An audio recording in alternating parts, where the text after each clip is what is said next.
परमपिता परमात्मा के गुण गाए जा रहे हैं, जिसके नीचे पूरे संसार के जीव विराजमान हैं।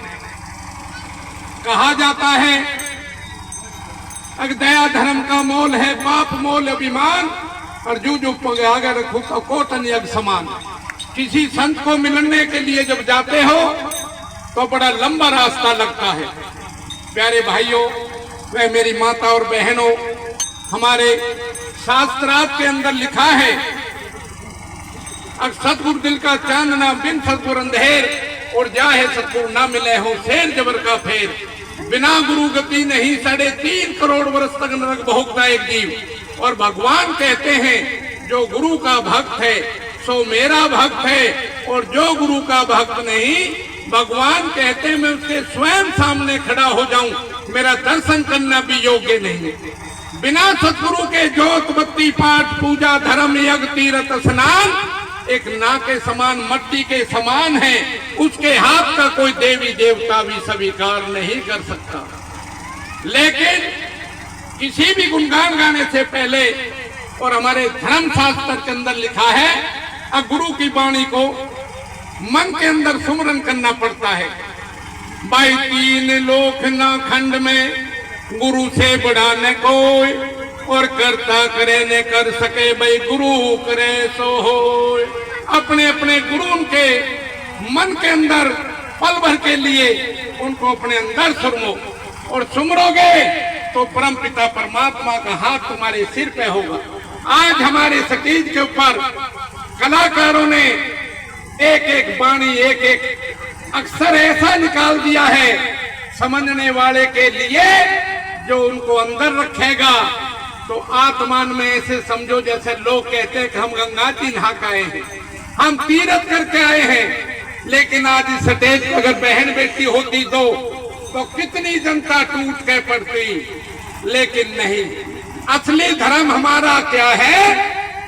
जो सरस्वती माँ की आशीर्वाद और वाणी की जिब्या पे जो बैठी हुई है, जो एक एक शब्द तुमको सुनाया गया है, अगर उनको दिल से और मन से अपने अंदर रखोगे तो शायद हो सकता है रात को भी भगवान तुम्हें दर्शन देंगे और भगवान का वास तुम्हारे घर में होगा। लेकिन हमारे इस पृथ्वी के ऊपर लोग कहते हैं हम तो स्वयं भगवान को गुरु मानते हैं, लेकिन ऐसा नहीं।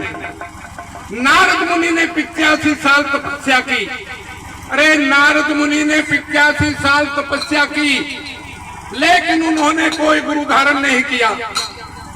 जब नारद मुनि को 85 साल तपस्या करते हुए हो गए तो स्वयं भगवान ने सोचा इसकी तपस्या तो इसी तरीका से खंडित हो जाएगी जिसने 85 साल तपस्या की।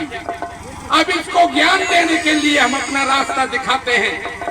जो जिस मंदिर में नारद मुनि पूजा करने के लिए जाया करते थे, तो वहां एक स्वयं भगवान एक साधु का भेष बना के और लाल वस्त्रों में बैठ गए।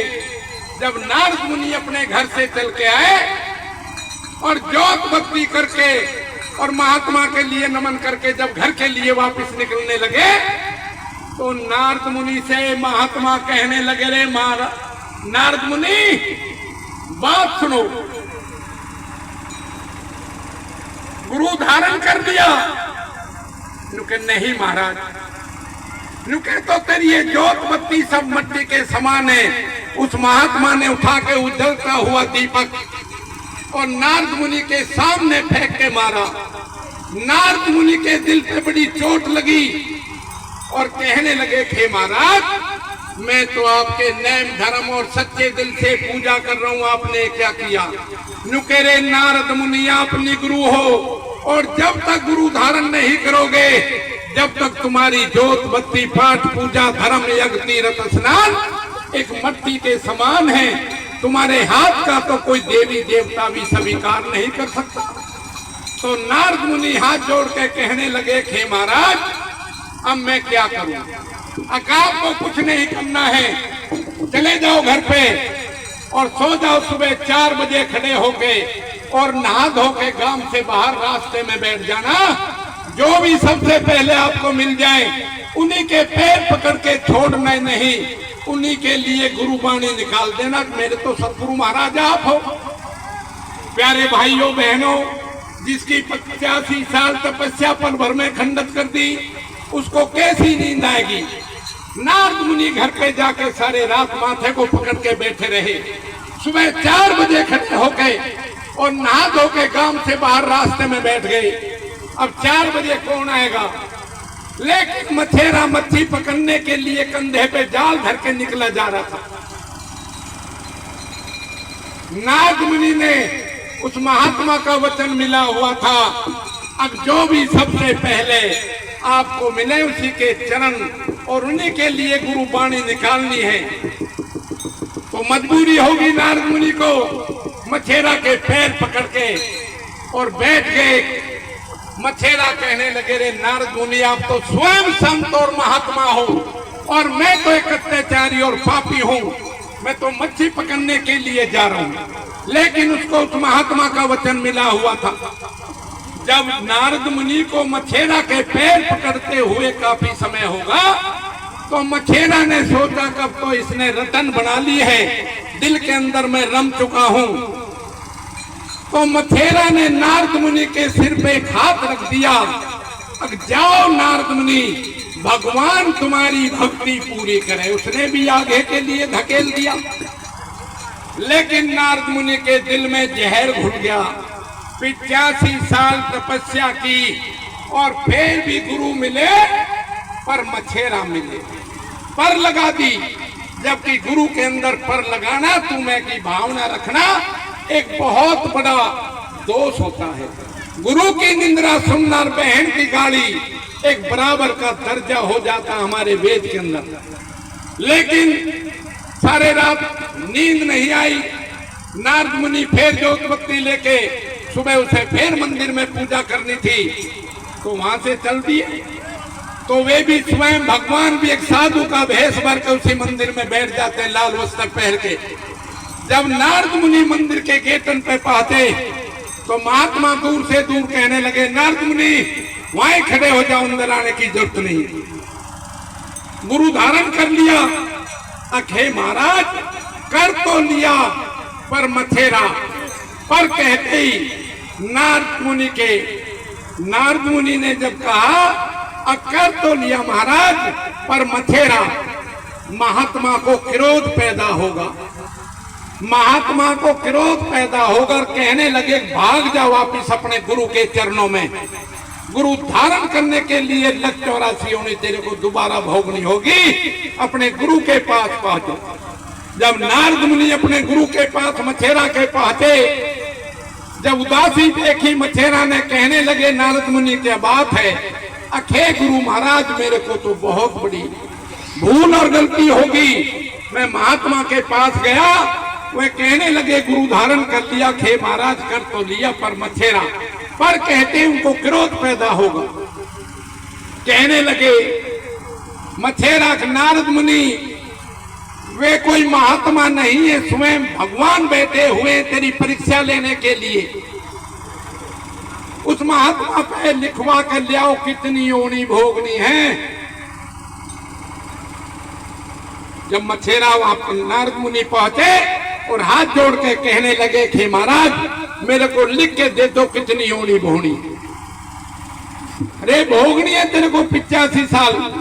लेकिन नहीं, हाथ जोड़ के खड़े हो गए। साधु दयालु थे, उन्होंने लिख दी, नारद मुनि गुरु धारण करने के लिए लख 84 योनि तेरे को दोबारा से भोगनी पड़ेगी। अपने गुरु के पास ले जा।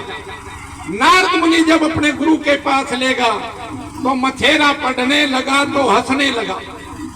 अरे पढ़ने लगा तो हंसने लगा। कहने लगे, रे नारद मुनि अभी तक तो मैंने तेरे सिर पे एक हाथ रखा है, अब वे स्वयं भगवान बैठे हुए साधु के भेष में, अब वे दोनों हाथों को रखेंगे। इस लिखे हुए पत्र को उस महात्मा के चरणों में रख देना। आपको रेत मट्टी धूल कुछ नहीं देखना है और इस पे पलटा मान के शुरू कर देना।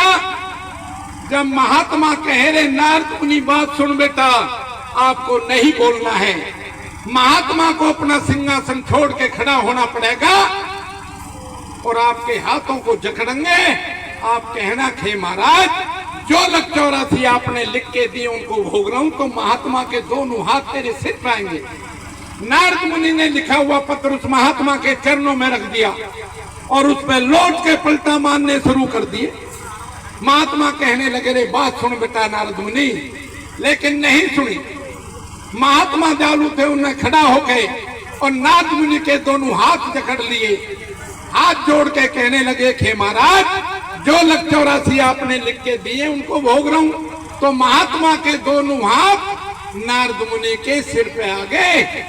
जब कहिए गुरु गोविंद दोनों खड़े काके लागे पाए, गुरु बलियारी आपने तो गोविंद दिए मिलाए।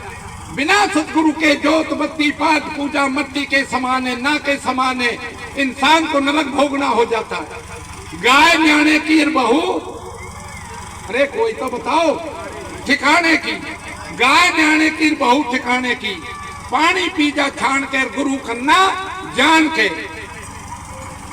गौ माता को न्याना लग जाएगा तो हमको भरोसा हो जाएगा कि हमारा दूध नहीं बिखरेगा। बहू ठिकाने की हाल तो रूस के भगे कि नहीं, और भग भी गई तो मामा के, फूफी के, जीजा के कहीं ना कहीं हपट्टे पड़ जाएगी। और जो 10-10 हजार में हैदराबाद की ला रहे हैं, रामपाल के भंडारा हो रहा है, पीछे तो बांध के चीज बसतन ने साफ गई। यहाँ तो घर में जाके कहेगा मेरी घरवाली देखिए, सरपंच मेरी घरवाली देखिए। अरे कौन देखेगा भाई, वो तो अपने चीजन ने बांध के भागी। अब डोलेगा ढूंढता, अगर ठिकाने की होती तो हमें भरोसा हो जाएगा, अग मिल जाएगी। इसी तरीका से आज वृंदावन से आ रहे हैं, हरिद्वार से आ रहे हैं, सप्ताह बच रहे हैं। सबसे पहले आदमी तो मिलेंगे 20 और बहन बेटी मिलेंगी कितनी, 150-200। और वे सबसे पहले कहते हैं गुरु ज्ञान ले लो। हमारी बहन बेटी भग भग के जाती है, बाबा मेरे को गुरु ज्ञान देना, बाबा मेरे को गुरु ज्ञान देना। औरत के लिए किसी वेद शास्त्र के अंदर गुरु ज्ञान नहीं है। औरत के लिए पति स्वप्नवेशर, औरत के लिए पति स्वप्नवेशर, जिसको पति गुरु बनाएगा उसका मान सम्मान औरत कर सकती है, लेकिन ले सकती है। कहोगे बाबा तो फिर ऐसी बात करने लगा, अब तो मना कर रहे कि भाई औरत के लिए गुरु नहीं है, और एक तरफ कह रहे ले सकती है। अगर हमारी बहन बेटी जोत बत्ती मंदिरों में जा रही है, ब्राह्मण जब कर्म कांड करवाता हुए कहता अपने अपने गुरु के नाम से 5-5 आहुति छोड़ दो, तो वे कहे अपने पति से हाथ जोड़ के, हे पति देव आप गुरु ज्ञान ले लो, जिससे हमारी पाठ पूजा जोत बत्ती लग जाए। अगर वे फिर भी दारू पीता है, बहन बेटी की गाली देता है, तो उसका अपने पति का फोटो लेके साथ में गुरु ज्ञान ले सकती है, कोई दोष नहीं। इसी तरीका से हमारे वेद के अंदर ये लिखा हुआ है, और लेना भी चाहिए। 20 साल की उम्र होते इंसान अपने पैरों पे खड़ा हो जाता, अपने होश में आ जाता है, उसे गुरु वाणी ले लेनी चाहिए।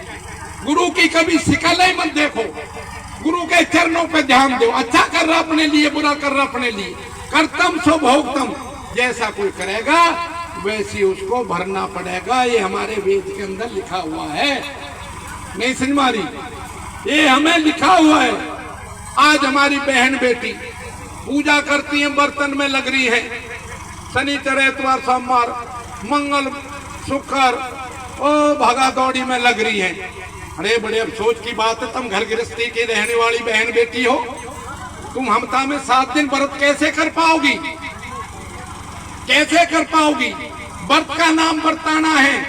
अगर तुम्हें कल व्रत रहना है, आज के रात के 12 बजे से अपने नेम धर्म और सच्चे दिल से पाठ पूजा पे लग जाओ, और सुबह 12 बजे के बाद में नहा धो के और इसमें जो भी जल आ जाए उसको चाट सकते हैं। लेकिन हमारी बहन बेटी बरती रहती है, सुबह हाथ मुंह धोए, 1 लोटा दूध में पत्ती घेर के, बीबी मेरा जी उखड़ रहा है, घट घट घट घट पी जाती है। 12 बजे गुड़ का डला, 4 केला की फली, अरे गिरवा चाय या दूध, और घट घट उतार जाएंगी। और शाम को 8-3 से पहले 4 बजे तो मीठी रोटी बना लेंगी। पति आएगा ड्यूटी पे साइकिल से, 1 गिलास पानी दे दे, मेरी बस की नहीं है, बरती हूं मैं। अरे क्या व्रत रह गए तुम्हारे? अगर अपने पतियों को जवाब दे दिया, व्रत का नाम बरताना है, जिस भोजन को तुम खा रहे हो उसको सवाया करके गायों के लिए, पक्षियों के लिए और चैटियों के लिए दान कर दो। जब समझो हमारा धर्म और हमारा व्रत है। बर्तन में व्रत गैस का, बर्तन में व्रत गैस का और स्नानन में स्नान गंगा। बर्तन में व्रत गैस का और स्नानन में स्नान गंगा। 24 घंटे का व्रत होता है। जन्माष्टमी का भी 24 घंटा का ही व्रत होता है। ग्यास का भी 24 घंटा का ही व्रत होता है। इसमें हमारा धर्म कहता है सवाया करके हम चैटी और पक्षियों के लिए दान कर देना चाहिए।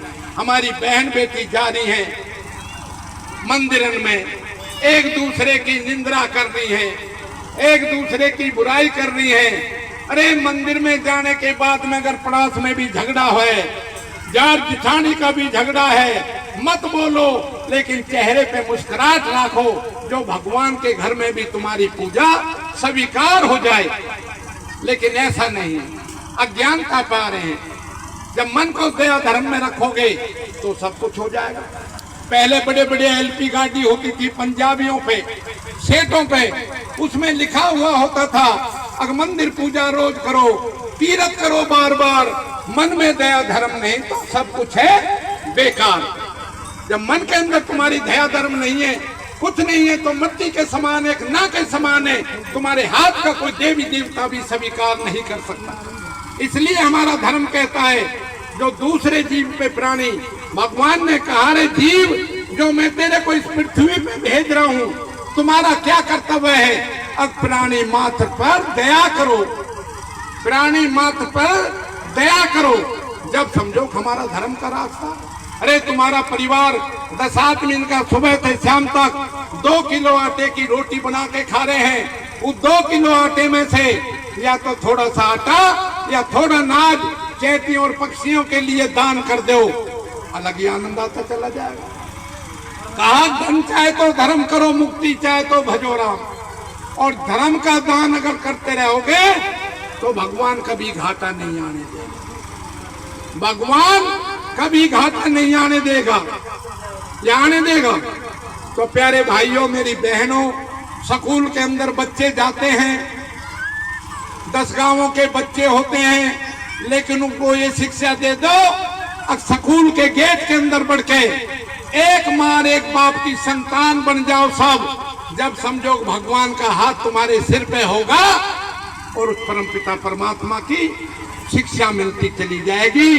एक दूसरे से ईर्ष्या मत करो। इसी तरीका से पूजा करती बार भी एक माँ एक बाप की संतान बन जाओ, एक दूसरे की निंदा मत करो।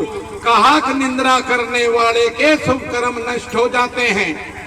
निंदा करने वाले के शुभ कर्म नष्ट हो जाते हैं। इसलिए किसी की अगर तुम बुराई करोगे तो जितनी उसके ऊपर आपत्ति है वे तुम्हारे सिर पे पड़ती चली जाएंगी। किसी से तुम्हारा झगड़ा हो रहा है, वहाँ भजन कीर्तन हो रहे, उस घर में तुम नहीं खा सकते, तो कम से कम वहां कर निकल के जा रहे हो। अगर इस तरीका से सीट झुका के निकल गए तो समझो तुम उस हवन में और उस लंगर में शामिल हो चुके हो। तो मन के अंदर इतनी ज्यादा ना कहता। मेरे भाई भी इतने दूर से आए हैं, कलाकार गए, बड़ी बड़ी वाणी, बड़े अच्छे। बैठा तो मैं हवन पे था, लेकिन आनंद ये लगा रहा था। उन्होंने कैसी कैसी खाती कितना बड़ा दे दिया और छोटी सी दे दी। देखो कितनी विधाता की माया। वे कह रहे थे देखो गूलर का फूल किसी ने नहीं देखा, बताते हैं कितना बड़ा फूल आता है, कितना बढ़िया फल होता है। मोर के बारे में उन्होंने कितनी ज्ञान और शिक्षा दी है। ऐसी बातों को अगर तुम अपने दिल में रखोगे तो आप ये पूछोगे कहाँ से थे वे भैया। उनको हम फिर उसके सत्संग में और उनके कीर्तन में फिर हम शामिल हो। नहीं श्रीमाई, तो कितने अब तुम यहाँ बैठे हुए हो, तुम्हारा घंटा 2 घंटा 3 घंटा जितना तुम्हें यहाँ लगेगा, ये सच्चाई से बता रहा हूँ, कुछ परमपिता परमात्मा के रजिस्टर में लिखा हुआ है, तुम्हें कहीं ना कहीं दुख और मुसीबतों से बचाएगा या नहीं बचाएगा। अब यहाँ बहन बेटी होती 500 के न फेंकते, ला भाई ला भाई ला। क्यों? इनके लिए ना जो पानी निकाल रहे हैं, ठुमका लगते और पैसा फेंकते, लेकिन अच्छी वाणी सुना रहे हैं, कहीं का मन ही नहीं करे देने। सोचो समझो बोलो पढ़ो लिखो अमल करो। बेटा को वकालत करा लो, अरे कहाँ है, यहीं है और कहाँ है? भाई पिताजी मैं सरपंच के पास चला गया, पिताजी मैं उस भैया के पास चला गया, पिताजी मैं रामपाल के पास चला गया। कितना मिठास आता या नहीं आता? वाणी को सुधरवाओ बच्चों की, आनंद ये लगा जाएगा। यू जाट का बैठा कौन पीछे का? जाट नहीं कहा है। देख अब ऐसा हो रहा ने काय टाइम बूदरन ने भी कबड्डी में ठोक दे करा ना सजमाई है ना, भगवान का हाथ है इसके सिर पे। तो प्यारे भाइयों, मेरी बहनों और बेटियों, लंगर में मदद करो, पत्तड़ ने उठाओ। सरदारों को देखना झूठ को ऐसे उठाते हैं, कितने अच्छे आनंद। बड़े बड़े अफसर गुरुद्वारे में जूतिन पे कपड़ा मार देते हैं और हम तुम के तो बातन में लग रही हैं और झिकी झकाए पे एक चमचा सब्जी गाल दी, 4 पूरी उछोड़ दी, वहीं वो नीचे जा रहा है। सरदार कहते हैं खाओ मन और मत छोड़ो कण, मन भर खा लो लेकिन कण भर भी पत्थर पे मत छोड़ो। जब समझो हमारा धर्म है, शुरुआत में जो भी हम भोग लगाते हैं टुकड़ा तोड़ के और मस्तक के लगा के, हे परम पिता परमात्मा तू सबको देना। जब आपकी ये वाणी होंगी, एक उसमें लिखा है, अब दूसरे के दुखड़े दूर करने वाले तेरे दुख दूर करेंगे राम, किए जा जग में भलाई का काम तो तेरे दुख दूर करेंगे राम। जब तुम दूसरे का भला सोचोगे तो भगवान का हाथ तुम्हारे सिर पे होगा। लोग कहते हैं हम तो भगवान को जानते नहीं है, कौन है भगवान? हाथ खड़े करो जिनने भगवान देखा, झूठ मत बोलना। खड़े करो जिन्होंने भगवान देखा। भाई कोई नहीं देख रहा। देखो बड़े सोच की बात है, अफसोस की बात है। अरे भगवान तुम्हारे चेहरे पे जो खिलावट आ रही है ये सब उसी की रूहानी है और मरने के बाद में 2 घंटा लाश को नहीं रोक सकते। उठाओ ले चलो, अरे बेटी आ रही है, रे उसका जिंदा करेगी।